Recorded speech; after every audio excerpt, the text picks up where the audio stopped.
પાર્ટીના ફેસબુક અને Instagram page suspend. પ્રદેશ પ્રમુખ ઈસુદાન ગઢવીએ ભાજપ પર લગાવ્યા ડરના આક્ષેપો. મિત્રો, આમ આદમી પાર્ટીના જે ફેસબુક અને ઇન્સ્ટાગ્રામ એકાઉન્ટ છે એમાં 28 દિવસમાં લગભગ અંદાજે 8 કરોડ જેટલા લોકો આ જોયું છે. એટલા વ્યૂઝ મળી રહ્યા છે. કારણ કે આમ લોકો અત્યારે પીડાઈ રહ્યા છે અને એનો પીડાનો પોતાનો અવાજ છે એ ક્યાંક સોશિયલ મીડિયા પ્લેટફોર્મ આમ આદમી પાર્ટીના ઓફિશિયલી એકાઉન્ટ છે ફેસબુક અને ઇન્સ્ટાગ્રામ એના ઉપર જોવા મળી રહ્યું છે.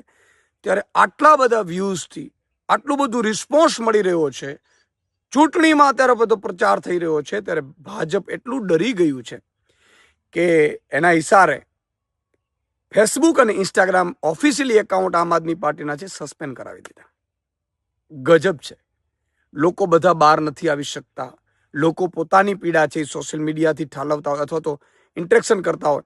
તમે વિચાર કરો, 7,19,000 જેટલા ફેસબુક ઉપર ને 3,20,000 જેટલા ફોલોઅર્સ ઇન્સ્ટાગ્રામ ઉપર છે.